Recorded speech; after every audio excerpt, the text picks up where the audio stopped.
pulpit fraud. Pulpit fraud. I want to talk about pulpit fraud.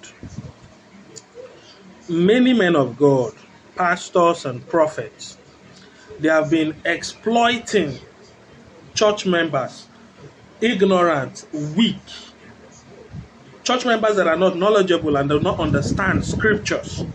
Pastors and prophets and ministers and apostles and all kinds, bishops and the likes, they have been exploiting the people of God.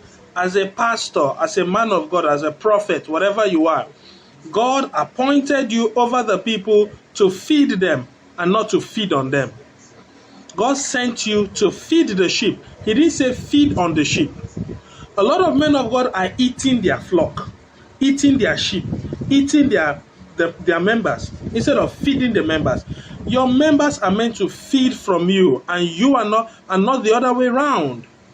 They should be feeding from you. They should be getting and receiving from you, not the other way around. Now let me say this to a lot of pulpit fraudsters, because right now what we have are pulpit fraudsters. Now it is wrong. I'm talking to all members of churches, and I'm talking to ministers as well. It is wrong for you to pay money to get a miracle. It's absolutely wrong. Any man of God that tells you, well, in order to get this miracle from God, you need to pay this seed or this offering, or you need to pay this amount of money or that amount of money in order for you to get a miracle. That man of God is a pulpit fraudster. That is pulpit fraud. There is nowhere it is written in the Bible that you need to pay money to get a miracle. Check out all the people Jesus healed. Is there anyone that paid for it? That paid a certain amount of money to get their miracles? All the people Jesus performed great miracles, signs and wonders on. Was there a single person mentioned in the Bible that had to pay some money to get their miracle? Check out the apostles and the disciples. They performed many miracles after Jesus. But which of those people that got a miracle from the disciples had to pay money for it? Now, any man of God that tells you that you need to pay a certain amount of money so you can get a miracle, that man of God is a pulpit fraudster. Now, I was made to understand while I was coming up in ministry that at some point you need to pay some amount of money to get some certain kinds of miracles. I had that idea before. And at that time, I would tell some of my members, well, you need to pay some amount of money to get some certain kind of miracles. I did that before, but that was pulpit fraud. Now, God has opened my eyes to see some things, and I've come to understand that it is wrong for you as a child of God to have to pay your prophet so you can get a miracle. To have to pay your minister or your man of God so you can get a miracle. Any man of God that keeps telling you to pay to get a miracle is a fraudster, a pulpit fraud. You don't need to pay anything to get a miracle. All the miracles in the Bible were not paid for. Now look at this. Check out the promises of God in scriptures. The promises of wealth, the promises of increase, protection, health, long life and all. There is no promise in the Bible that is attached to a price. There is no promise that God attached monetary value to say, oh, on this promise, this is the cost, or this is the amount, or this is the what you need to pay for it. No promise in the Bible has a monetary or financial value to it. So why will your pastor now tell you, you need to pay this amount of money for you to be free from demons? You need to pay this amount of money for you to be free from strongholds of darkness. Now getting miracles has to do with how much money you can pay. It's wrong. It's wrong. The only time God demands you to pay to the church or to the ministry is when it has to do with tithing and offerings. Other than that, if there is any other thing that has to do with paying to the church, it should be done voluntarily, out of your own will. Then you decide, okay, I want to challenge God with a seed. I want to challenge God with an offering. Out of your own will, then you do it in order to challenge or to provoke God.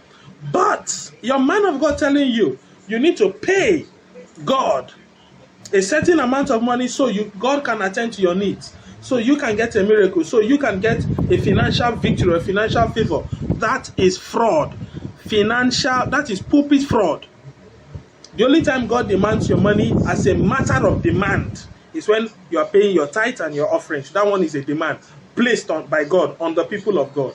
But outside that, a pastor telling you, well, in order to get this miracle, you need to pay $2,000 or you need to pay $500 so this miracle can come. So this miracle can. Are you like, do you think you can pay God? Like, do you really think you can pay God? You can't pay God. God is the owner of the whole universe. The earth, the sun, the moon, and all the planets you see in the world. Now, what amount of money do you have you want to pay such a being? Like, what do you really have that you can pay such a being? You can't pay him. He's unpayable. You can't pay him. He's too big. You can't afford him. You just can't afford him. You know? So, enough of paying to get miracles, paying to get victories or to get blessings or to get whatever. It is unscriptural, unbiblical for you to pay to get miracles. It's not a biblical standard that you need to pay to get miracles. And that's why whenever I chat and I interact with my members, I usually tell them, well, whatever I'm going to be doing for you with regards to you getting a miracle, getting a blessing, getting a favor, whatever, is entirely free. You don't have to pay for it. Jesus did not charge people for miracles. And so why should men of God today begin to charge people for miracles? They tell you you need to pay so God can attend to your needs. It's wrong. With all your money, if God is not set to bless you, you will get nothing. With all your paying, with all you have invested in payments to men of God, ministers and prophets, if God is not interested in blessing you, you will not get anything from God. You only get a miracle from God when your heart is consecrated and connected. That is what gives you miracles, not your money. You can pay all the money in the world and get nothing from God. What gives miracle, what attracts and pulls miracle is the consecration of your heart to God. The connection and the connectivity your heart has to God. That is what gives you miracles, not your money. Your faith, that faith is a value of your connection to God. How connected are you? How intimate and how committed, consecrated are you to God is what attracts and pulls miracle to you, not the amount of money you pay. Understand that and stop being fooled.